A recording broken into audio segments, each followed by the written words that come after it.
Invest or store cash? I've been getting this question a bunch here the last couple of days. Guy has a TSP. He's wondering if he doesn't get the match because he's in the he's not the BRS. He's in the traditional, the old school TSP. Another guy said, "Hey, should I do my Roth or just squirrel away cash?" So let me tell you what I'm doing, and you can do with it what you will. All right, so I'm out here doing some more barbecue or grilling. We always doing grilling, man. All right, so I'm actually putting my cash account is, I have a couple $1,000 sitting in a checking account. But other than that, everything is in my VBK, the Vanguard Small Cap Growth ETF. And I just plug whatever my disposable income is, I just plug that into there. And hopefully we won't have a market crash when I need that money, if that makes sense. But let's just say, for instance, you have $10,000 in your VBK.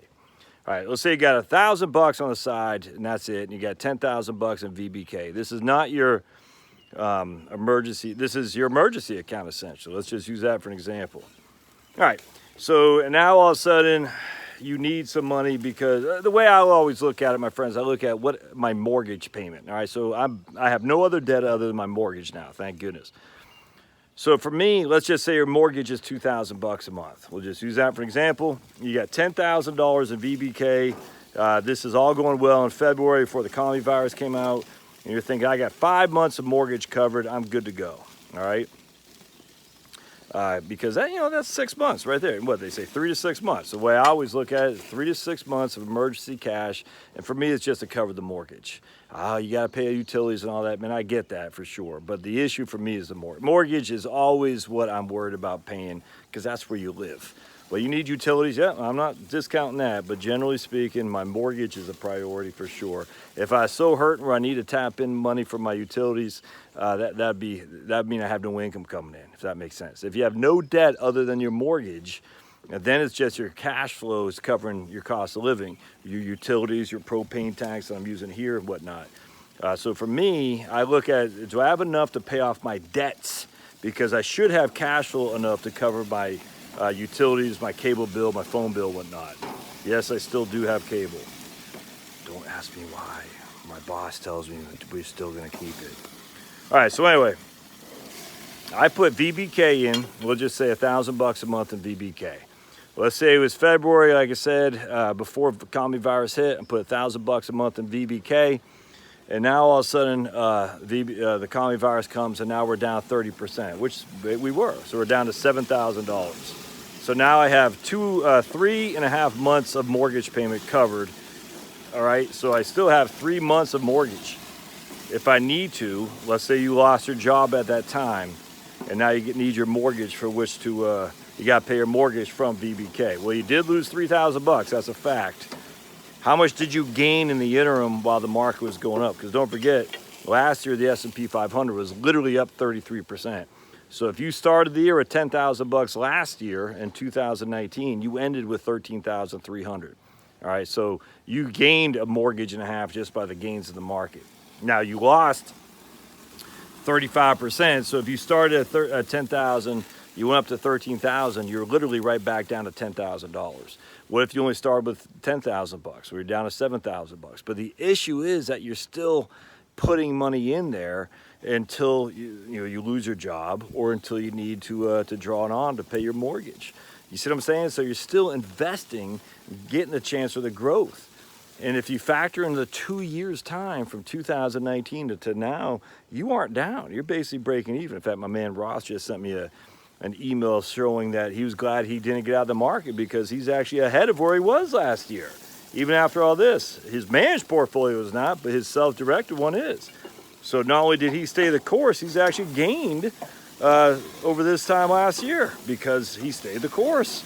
And because last year was such a good year that you didn't want to be out of that in order to just have the money. This is just me now, and have the money in cash. I just look at it like this. If I get enough to cover 6 months of mortgage and the market gets killed 30%, now I only got enough to cover 4 months of mortgage, I think I can get back on track within 4 months. I mean, at least to get a job to cover my mortgage. I'll dig ditches, I'll go to Walmart. I'll do what I got to do to make money, but I'll have enough so I can take a few months to see how the lay of the land is and to see if things recover. So I got enough to pay, you know, emergency for groceries and whatnot. That's an emergency utilities. I don't want to pretend like I have no cash. I do have some, but I don't hoard cash like I'm just putting it on a savings account. I actually put it in investments because I think the risk is well worth it. I mean, you're risking of losing that 30%. I get it, man. But that doesn't happen that often. It really doesn't. I mean, it happens on occasion. It happened in 2008, happened in 2000, 2001, and 2. But if think about it, if you did not lose your job in 2001 and 2, you were dollar cost averaging while the market was getting killed. Same thing now. If you're dollar cost averaging now, man, you're making bank because you just were able to buy in March at a 35% down. So for me, I'm stocking away cash in a non-IRA, non-401k, non-TSP in my brokerage account, so I have access to it at the drop of a hat. Hoping I don't need to touch it, but I'm dollar cost averaging there, and I'm, you know, if the things go south, I'll have to pull it out.